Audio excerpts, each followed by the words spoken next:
ሳታውቁትና ሳታስተውሉት የወንጀል አዘቅት ውስጥ ከመዘፈቅ የሚጠብቃችሁን ከኢማም ኢብኑል ቀይም ረሂመሁላህ የተወሰደን እጅግ በጣም ጠቃሚ የሆነ መንገድ ላካፍላችሁ። ኢማም ኢብኑል ቀይም ረሂመሁላህ እንዲህ ይላሉ፣ ማንኛውም ሰው ወንጀል ላይ ሲወድቅ እነዚህን 6 ደረጃዎች ያልፋል።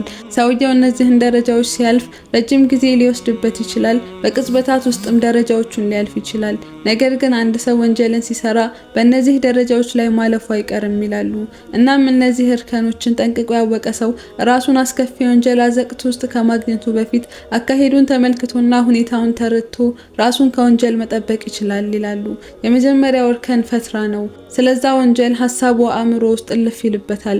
ይህ ከሸይጣን ወይም ከነፍስያ የሆነ ውስወሳ ሊሆን ይችላል። ሁለተኛው ፊክራ ነው። ማለትም ሰውየው ያንን ነገር ደጋግሞ ያስበዋል። ሸይጣንም በዚህ ደረጃ ላይ ተስዊል ያደርግለታል። ማለትም ያንን ተግባር አስውቦ ያሳየዋል። ثم يأتي نية ከዛም ሰውየው ያንን ነገር ለማድረግ ያስባል።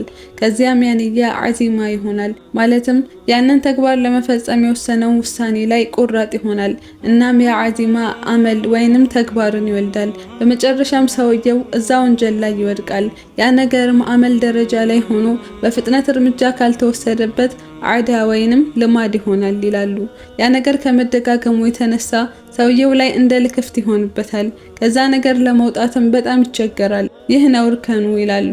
ሰውየው እነዚህን ሁሉ እርከኖች አልፎ ወንጀል የልማድ ያህል ከሆነበት ያ ወንጀል በእርሱና በጌታው መሃል እንቅፋት ይሆንበታል። የዱዓውን ተቀባይነት፣ የዒባዳን ጥፍጥና እንዲሁም ወደ አላሁ ሱብሓነሁ ወተዓላ ያለውን ቅርበት ያበላሽበታል። ስለዚህም ችግሮች እንዳይከሰቱ መከላከል ተከስተው ከመታገል የተሻለ ነውና አንድ ወንጀል ከፊትራ ጀምሮ አዳ ደረጃ እስከሚደርስና በእኛና በጌታችን መሃል እስኪያበላሽ ድረስ ጠብቀን ከዛ በኋላ ከመታገል ይልቅ የመጀመሪያዎቹ ደረጃዎች ላይ ያለ መንገዱን በመዝጋትና በአላህ በመታገዝ ራስን መጠበቅ በጣም የተሻለ ነው ይላል መልእክቱ። አላሁ ሱብሓነሁ ወተዓላ ሁላችንንም በወንጀል አዘቅት ውስጥ ከመውደቅ ይጠብቀን። አሚን። ይህ ቪዲዮ ለብዙ ሰው ጠቃሚ ስለሚሆን ሼር፣ ኮፒ ሊንክ እንዲሁም ሪፖስት በማድረግ ከዚህ ቪዲዮ በተጠቀመ ሰው ልክ አጅርን ሸምቱ።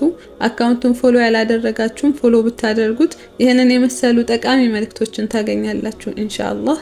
ወሰላሙ አለይኩም ወራህመቱላሂ ወበረካቱ።